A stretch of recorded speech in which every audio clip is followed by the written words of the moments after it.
YouTube. The universe works in strange ways, my friend. There's no doubt about that.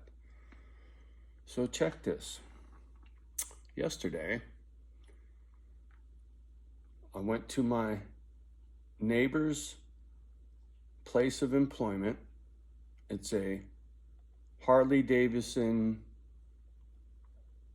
aftermarket repair and sales shop. And they sell equipment, meaning lawnmowers and snow blowers and such. They are a Cub dealer, I'm pretty sure. And quite a few Cub lawnmowers there. So, my neighbor down the street, he is a mechanic that works on these pieces of equipment. So, long story short, he calls me, Johnny, we got a tractor mower down here. You ought to come take a look-see. So I go down there. Sure enough, they got the lawnmower I want. And coincidentally, somebody had just traded in almost brand new snow thrower made by Cub. I don't know if they traded it in on a bigger model or what the deal was, but irregardless, it'll do what I need it to do. I'd like to have a bigger piece of equipment because I got a lot of snow plowing to do, but it'll get me by. And it was only $650. I didn't have to drop $3,000 on a freaking snow blower like I did the lawnmower. So it was a little bit of a savings. It was really nice. And the fact that my neighbor down the street works on them, I have any troubles, he can help me out. So big item checked off the list. But here's the real good news. My trailer next door, fuck, you ain't gonna believe what happened yesterday. I am such an asshole. Really, I am. I'm an asshole.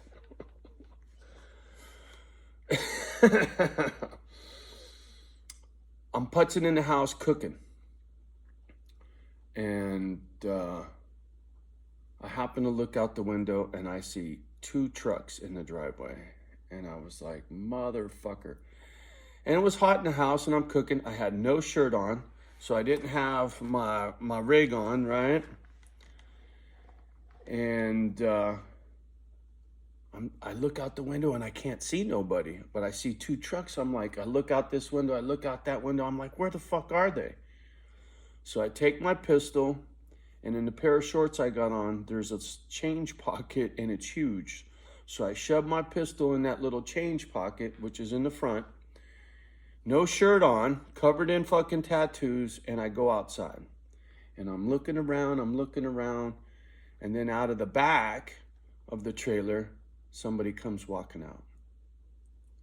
And I don't say nothing at first, and then I see two people walk out, and I said, excuse me, are you the real estate agent? Or I said, are you a real estate agent? And they're like, no, our agent knows we're here. I said, well, you ain't supposed to be there without an agent. Oh, but our agent knows we're here. So I just kind of got fussy, and then more people walked out, more people walked out. And so there was a little bit of back and forth. I was like, hey, man, look. And I couldn't see who it was. It was a little bit of a distance. I was like, man, you guys are supposed to be here with the real estate agent. I've had trespassers out here. Oh, we know where the property lines are. We're not trespassing. And I said, I don't care. You're supposed to have a real estate agent with you. I've had other people, not you, other people trespass on my property. And it makes me uptight. So, I'm over here to see what's going on, And, oh, fuck. Here's the punchline. It was the buyer. I met the owner. You ready for this? You ain't gonna believe this. After all my pissing and moaning and acting like an asshole, you ain't gonna believe who moved next door. You ready for this? Are you sure you're ready for this? There's gonna be a gal living there. Not some fucking hunters from Chicago. Be a young lady living there. And she is related to family members that live right down my side street. You can't make this up. And there must have been 1, 2, 3, 4, 5, 6, 7 or 8 people over there, all from down the street. And the gal that's buying it lives a few towns away. I can't remember if she said that her son or her brother died last year, and that she wanted to be closer to her family because she lives a few towns away, and she wanted to be in the neighborhood. And once I realized who they were, I felt like such an asshole. I said, oh man, I am so sorry for coming at you guys sideways. And I had no shirt on. I got a gun in my pocket and I'm screaming at these people, and you know what I look like. And one of the people that were there I'd already met. He's the guy that came up the driveway on the quad. And I was like, fuck, man, I couldn't see. I didn't have my glasses on. I had no clue who it was. So I'm surrounded in a good way.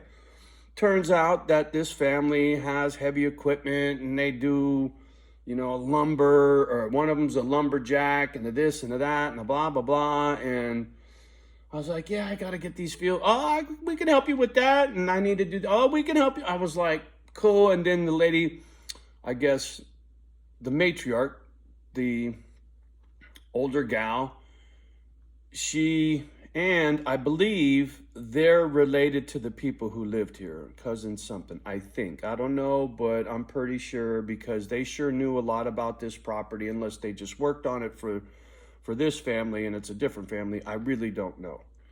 But having said that, the older gal goes, hey, the well for this house is split for this house and the trailer. Is that going to be a problem? And I said, absolutely not. You know, if we have a shared well, it's okay. You guys, I don't care. It's not a problem. I'm really, really sorry for the way I behaved. I'm really, really sorry for coming at you guys sideways. I feel like such a jerk. And everybody kind of laughed. And then there's the old guy. There's an old couple. I guess they're like the grandma, grandpa, and they got the property down the way, and then they got some kids, and et cetera, big family from what it looks like. And I was just like, fuck, dude. All your pissing and moaning, worrying about who's going to be in that trailer, trespassing and whatnot. It's going to be a lady living there. Not a hunter. Not a pain in the ass. She's got family right down the street. So between the new neighbor and the other 2 neighbors I met down the street, and the fact that she's related to, and so now it's three different families down the side road I have contact with now. And this is the best part of it all, of the whole thing. The gal that's going to live in that trailer, you ain't going to believe this, works for the SPCA. She said they just found a home for a pit bull the other day that was in the SPCA. I was just, no way. No fucking way. So the universe, God, whatever your beliefs are in the world, was listening. Prayer answered. Johnny got a good neighbor. Like, like a handful of you people were saying, Johnny, maybe it'll be a good thing. Turns out it's going to be a great thing, right? I don't have some knucklehead guy there hunting on my property. Be a lady there that works for the pound. So clearly she's got a thing for animals, and it's working. It's finally working, right? I see a little crack of light peeking through the door, and it's about to blow wide open, and everything's going to change. I didn't think it was going to happen, man. I was getting really worried I wasn't going to be able to pull this off, but now I have no doubt. It's a slam dunk. And sure, you know, hopefully it goes smoothly, right? There's no guarantees in life. But my initial impression of these folks, good folk. right? I don't see any reason I'm going to have any problem with the gal or the family. I think it's going to be smooth. I do. And the fact that I came running outside with no shirt on, covered in tattoos, and a pistol hanging out of my front pocket, and they didn't bat an eye. In fact, one of the guys asked me, "You gonna rent the other trailer?" And I said, "No." I go, "That's gonna be for a misfit, foster kid or a veteran, blah, blah, blah, blah, blah. What I'm trying to do." And I said, you know, it's just me and these two dogs, but eventually I hope to have a handful of people and a whole bunch of dogs. And then when I die, they keep it going. I go, that's my ultimate goal. And they all kind of got a smile on their face. And so prayer answered, man. Johnny's home, right?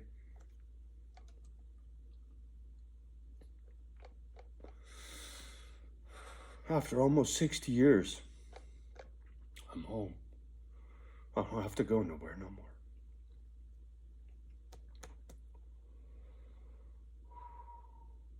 I can't tell you how good that feels. I'm no longer uptight.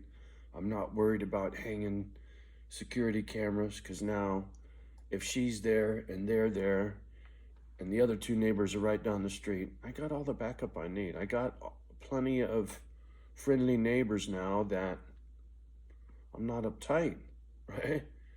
And I'm sure my interactions when I was at the bike shop, I met the owner of the bike shop, and so now I have a connection in the Harley world, right? If I need somebody to wrench on a bike for me or get me parts or whatever, it's nice. It's really, really nice. I can't believe just how quickly things turned around for me. Like I said, whether it's the universe or God, they knew I was at my breaking point, right? They knew it was time. Hey, man, we got to cut this motherfucker some slack. So the moral to the story, don't give up. Whatever your dream is, do not give up.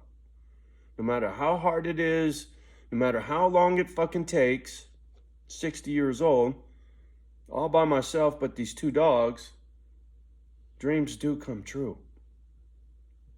A little late sometimes, but it happens. Once again, if it can happen to me, it can happen to you.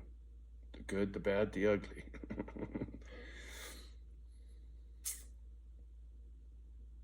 Man. Crazy. My crazy life, people. All right, I'm going to get off the gadget. I got a lot of work to do. I got some mowing to do. I love that. All right, much love and respect as always.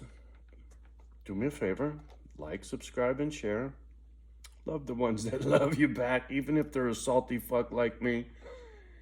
Don't let the kids hear the crazy shit. And we'll talk soon. Peace.